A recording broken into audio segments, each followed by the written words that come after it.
அவுதுல்லாஹிமினஷைத்தானிர்ரஜீம். பிஸ்மில்லாஹிர் ரஹ்மானிர் ரஹீம். அன்பார்ந்த நேயர்களே, பாலஸ்தீன் மீட்பு போர் 537வது நாளை அடைந்திருக்கிறது. தனி பாலஸ்தீன காசாவில் இருந்தான் தொடங்க வேண்டும் என்பது உலக மக்களின் ஆசை. ஆச்சரியப்படக்கூடிய அளவில் அரபு நாடுகளும் அடுத்த பேச்சுவார்த்தை என்பது முழுக்க முழுக்க இஸ்ரேல் காசாவில் இருந்து வெளியே போக வேண்டும் என்பதை மையமாக கொண்டே பேசுகின்றன. கத்தரும் குறிப்பாக இஸ்ரேல் அதில் எகிப்து அதில் உறுதியாக இருக்கிறது. நேற்று அல் குட்ஸ் இரண்டு தாக்குதல்களை நடத்தியிருக்கிறார்கள். அது ஹெட்சோரிம் என்ற இஸ்ரேலினுடைய இராணுவ தளத்தை தாக்கியிருக்கிறார்கள். அங்கு இருந்த பல இராணுவ தளவாடங்கள் அளிக்கப்பட்டதோடு பல விமானங்களும் போர் விமானங்களும் அளிக்கப்பட்டிருக்கின்றன. 2 மணி நேரம் கழித்து இன்னொரு தாக்குதலை நடத்தி இருக்கிறார்கள். அது ஹேட்ஸ்ட்ரீம் என்ற இன்னொரு பேஸ். ஆக இப்பொழுது அல்குஸ் லாங் ரேஞ்ச் மிசில்கள் வழியாக தாக்குதலை தொடங்கி இருக்கிறார்கள். இஸ்ரேலுடைய 2 ஏர் பேஸ், அதாவது போர் விமான தளங்கள் அளிக்கப்பட்டு இருக்கின்றன. அடுத்து அல் ஹவுதீஸுடைய தாக்குதல் நேற்றை போல் தொடர்ந்து கொண்டு இருக்கிறது. இப்பொழுது 30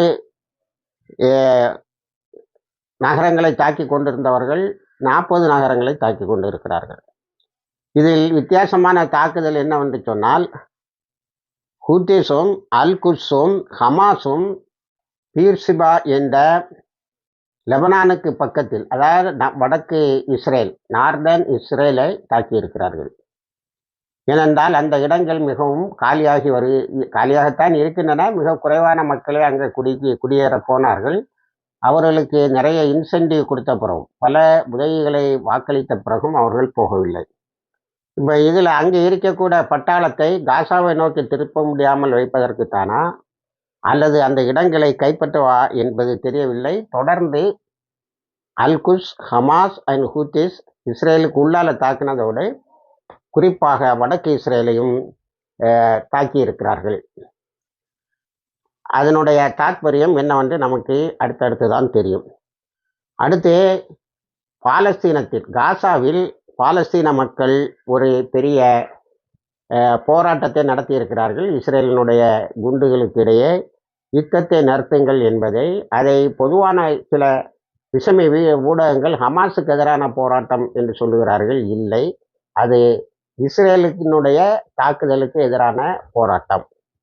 stop war, standing with Palestine is standing with humanitarian என்ற பதாகைகளோடு மக்கள் நிற்கிறார்கள். எங்களோடு நிற்பது என்பது, பாலஸ்தீன மக்களோடு நிற்பது என்பது, மனிதாபிமானத்தோடு நிற்பது என்பதும், இஸ்ரேல் யுத்தத்தை உடனேயே நிறுத்த வேண்டும். ஏனென்று சொன்னால் ஹமாஸும் அல் குட்ஸும் எல்லோரும் பேச்சுவார்த்தையில் ஒரு முடிவு எட்ட வேண்டும் என்று முயற்சி செய்து கொண்டிருக்கின்ற போது, தான் போட்ட ஒப்பந்தத்தை மீறி இந்த தாக்குதலை இஸ்ரேலும் போர்க்குற்றவாளி ட்ரம்ப்பும் தொடர்ந்து நடத்தி கொண்டு இருக்கிறார்கள். அடுத்தது ஹமாஸோட ஸ்போக்ஸ் பர்சன் ஹனான் என்பவர் நேற்று அவருடைய இல்லத்தில் வைத்து இஸ்ரேலினுடைய தாக்குதலில் அவர் இறந்திருக்கிறார். மேலும் அவர் குடும்பத்தை சார்ந்த 2 பேர் காயம்பட்டு இருக்கிறார்கள். அது ஷஹாதத்தை அங்கே கிடைத்திருக்கிறது. ஹலீல் அல் ஹயா என்பவர் சொல்லியிருக்கிறார்கள், நாங்கள் பலமாகத்தான் இருக்கிறோம், இஸ்ரேல் வந்தால் அது மிகப்பெரிய அதிர்ச்சியான தாக்குதல்களை எதிர்நோக்கும் என்று. ஆனால் இஸ்ரேல் அந்த பக்கம் போவதாக இப்பொழுது இல்லை. ஏனென்று சொன்னால் நேற்றும் இஸ்ரேலில், அதாவது அந்த ரிசர்விஸ்ட் ஒரு பெரிய போராட்டத்தை நடத்தி இருக்கிறார்கள். ஏற்கனவே ஆங்காங்கே காசாவில் நிறுத்தப்பட்டு இருப்பவர்கள், நாங்கள் பிசிக்கலாகவும் மென்டலாகவும், அதாவது உடல் ரீதியாகவும் மனத ரீதியாகவும் சோர்ந்து போய் இருக்கிறோம், எங்களை இந்த நேரத்தில் உங்களுக்கு நிறைய பணம் தருகிறேன், நீங்கள் அங்கே இருங்கள் என்று சொல்கிறார்கள். இல்லை, நாங்கள் விட்டு வந்து விடுவோம், நீங்கள் முடிந்தால் வேற ரீஎன்ஃபோர்ஸ்மெண்ட்ஸை அனுப்புங்க, இல்லை நான் அப்படியே போட்டு விட்டு வந்து விடுவோம் என்று சொல்லியிருக்கிறார்கள். ஆக ஒரு பக்கம் ரிசர்விஸ்ட்டு போராடிக்கிட்டு இருக்கான், யுத்தத்துக்கு போகமாட்டேன்னு. இப்போ காசாவில் இருப்பவர்கள் நாங்களாகவே வந்து விடுகிறோம் என்று சொல்லியிருக்கிறார்கள்.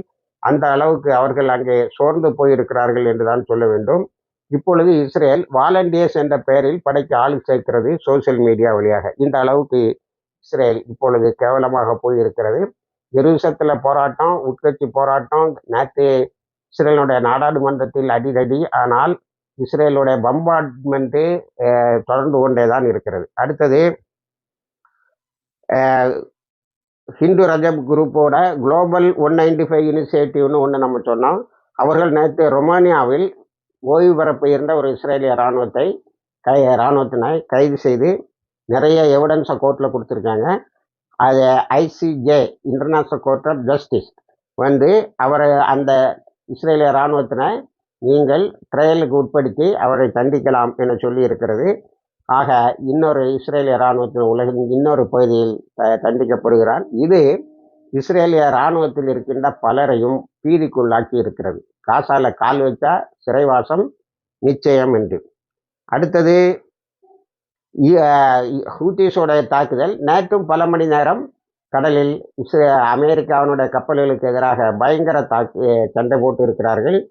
அமெரிக்கா பல இடங்களை சனாவில் தாக்கி இருக்கிறது. கட்டுமானங்கள் அழிந்திருக்கின்றன, சில சேதாரங்களும் ஏற்பட்டு இருக்கிறது என்று ஹூத்திஸ் அறிக்கை விடுகிறார்கள். ஆனால் அமெரிக்காவினுடைய பல போர்க்கப்பல்கள் அழிக்கப்பட்டிருக்கின்றன. செங்கடல் கம்ப்ளீட்டாக ஸ்தம்பித்து போச்சு. அல்லது வேற வழி இன்னொரு வார்த்தையில் சொன்னால் செங்கடல் நிச்சயமாக ரெட்சி ஹூத்திஸோட கைகளில் இருக்கிறது. அவர்கள் பொதுவான கப்பல்களை அனுமதித்து கொண்டிருந்தார்கள், அதுவும் கூட இப்பொழுது வருவதில்லை. எல்லாம் ஆப்பிரிக்காவை சுற்றி போய்கொண்டிருக்கின்றன. இப்படி அவர்கள் தங்கள் கையை அங்கே வேலோங்க செய்திருக்கிறார்கள். வெஸ்ட் பேங்கில் நேற்று ஐக்கிய நாடுகள் சபை மீண்டும் சொல்லி இருக்கிறது, செட்டிலர்ஸை வெளியில் எடுக்கணும், இவ்வளோ நாள் இனி அதை ஆக்குப்பை பண்ணிட்டு இருந்ததுக்கு பணம் கட்டணும் என்று சொல்லி இருக்கிறது. ஆனால் இஸ்ரேல் பல இளைஞர்களை கைது செய்திருக்கிறது. ஜெனின்லையும் நோப்லஸ்லையும் அல்குஸ் அடித்து இஸ்ரேலிய இராணுவத்தினரை விரட்டி இருக்கிறார்கள். ஒரு பக்கம் நான் வெஸ்ட் பேங்கை இணைச்சிருவோம்னு இஸ்ரேலு, காசாவில் அதிகமான இடங்களை பிடிப்பேன் என்று. ஆனால் காசாவை விட்டு அவருடைய இராணுவமே தானாகவே வெளியே வந்துவிடும் போல தெரிகிறது. வெஸ்ட் பேங்க் அதை கையில் இருந்து மேற்கரை அதன் கையில் இருந்து போவது மட்டுமல்ல, ஐக்கிய நாடுகள் சபை இந்த ஒரு 10 நாட்களுக்குள்ளால் 4-5 முறை அறிவித்து விட்டது, இழப்பீடு கொடுத்து உன்னுடைய வந்தேரிகளை அங்கிருந்து வெளியேற்ற வேண்டும், யாரெல்லாம் குற்றத்தில் ஈடுபட்டார்களோ அவர்களை தண்டிக்க வேண்டும் என்று சொல்லிவிட்டது. இப்படி இந்த யுத்தம் தொடர்ந்து கொண்டு இருக்கிறது. இணைந்திருங்கள். எல்லா தகவலையும் தருகிறோம். வாஹிர் தவானா அல்ஹம்துலில்லாஹி ரப்பில் ஆலமீன்.